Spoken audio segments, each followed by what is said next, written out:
Well, you may have noticed a bit of orange streamers around trees in Bus Park and some other bits and pieces popping up with that orange labels and orange streamers across the Bundaberg area this week. It's all due to the Zonta Club of Bundaberg starting their 16 days of activism yesterday to prevent women's violence. What does that mean? What does it look like? How's it actually going to work? Well, let's find out. We've got the answers ready to go from Jenny, who is the president of the Zonta Club of Bundaberg. Jenny, great to have you in the studio with us this afternoon.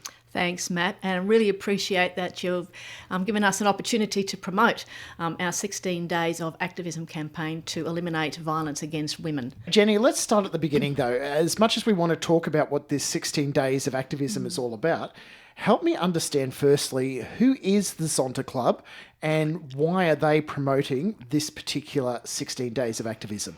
Okay, so the Zonta Club of Bundaberg is one of hundreds of Zonta clubs across the world. Zonta International is a global organisation. It's been established for 105 years and it originated in the United States of America.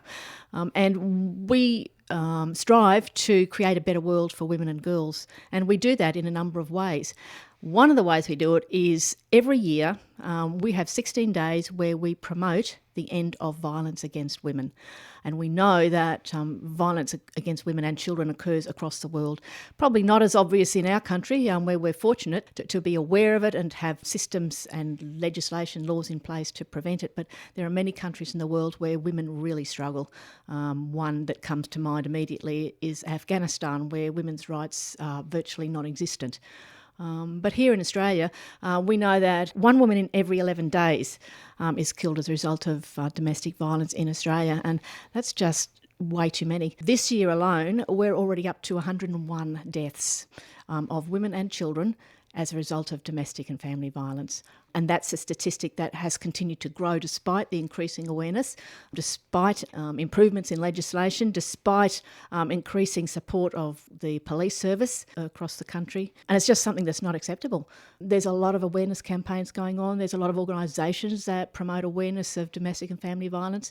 We know of many women who have been killed and their families who have been killed, and I won't start to name them, but I'm sure listeners will be aware of many of those names that come up. But it's something that if we don't continue to engender an awareness of this, it will drop away. And I think it's really important that we continue the pressure, continue to put out the message to the community and say, we've got to stand up and say this is not good enough. And it's not just about women standing up either. I think it's really important that men and boys also take a stand and say, you know what, that sort of behaviour is not good enough.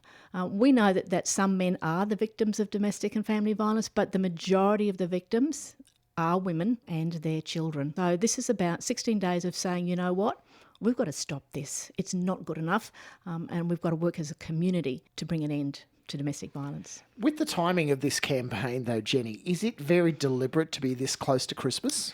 It's not so much about being close to Christmas, although there is a point to be made there that we know that the incidence of violence does increase over Christmas, possibly to do with stress that people feel as a result of it, and there's lots of other stressors that can contribute to the violence. But the 25th of November is actually the International Day for the Elimination of Violence Against Women, and that's the starting point. And it finishes on the 10th of December, which is the International Day of Human Rights. It's an international timing, and we go with that here in this country as well. So let's take a look at some of the ways in which Zonta are encouraging the community to think carefully about these messages. And I don't want to go through each of the 16 days because I think we'd take too long. There's a lot going on. Give us a bit of an overview of some of the standout points and activities that Zonta are doing over that 16 days that is hoping to contribute to the elimination of family and domestic violence. Sure, Matt. So yesterday, folk who are in the city may have heard the bells at the Christchurch Anglican Church ringing next to Bus Park. They rang 101 times. That was our launch day, and we do that every year. 101 bells represented the 101 lives that have been lost so far this year. And that was followed with a church service. And we do that in cooperation with the Christchurch Anglican Mothers Union. Other things that are happening, apart from the fact that we've got a very active Zonta Club of Bundaberg website, and there's a lot of information going up there every day, there's something new. You might notice, Matt's already mentioned orange around the town. A lot of businesses on Wednesday will paint themselves orange, wearing orange. We've asked them to wear orange and dress up their windows in orange to promote this idea of orange, which is a significant colour because it represents peace and ending violence. We've also got a breakfast on Thursday.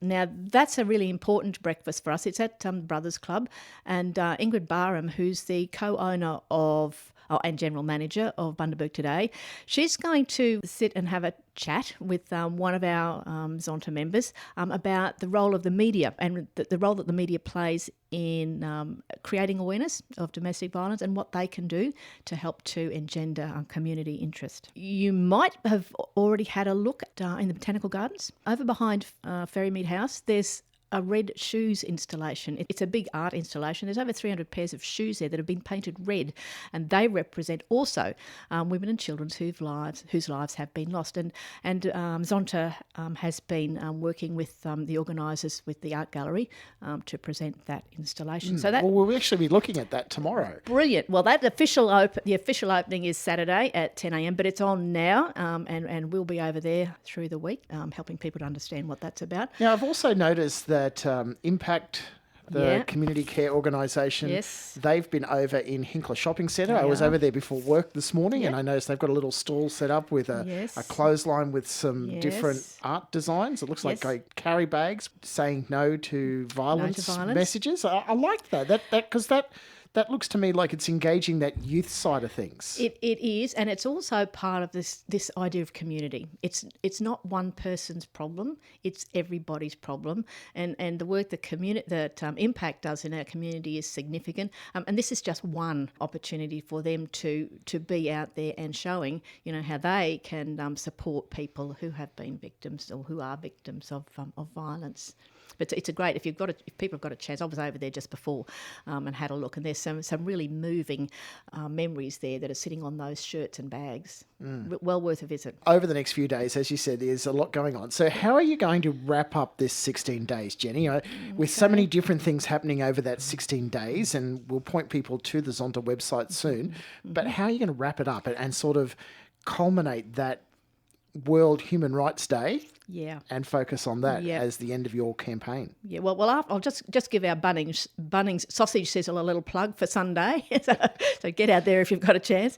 But Tuesday, the 10th of December, is our final day. We call it a day of reflection. And again, it's at Bus Park, and it's combined with a church service at the Anglican Church. And again, we're going to ring the bells. And this time, the number of times the bells ring will also be an update on the number of deaths, number of lives that have been lost.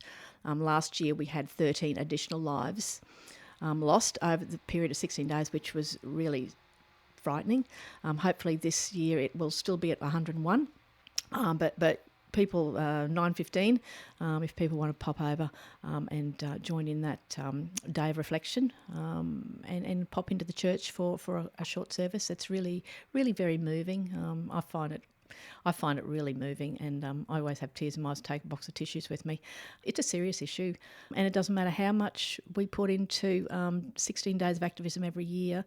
I sometimes wonder how much of a difference we're making, but we continue to live with hope, and we continue to promote people living with peace and people being respectful and people, caring about each other. What is the final take home? If you have an opportunity right now, which you do, to say just a couple of sentences to help people focus in and hone in on the most important thing that you hope they will get out of a 16-day campaign against violence. Violence against women is everybody's business. It's not just women's business. And it is so important that all members of the community stand up and speak out and say, it's not good enough, we can do better.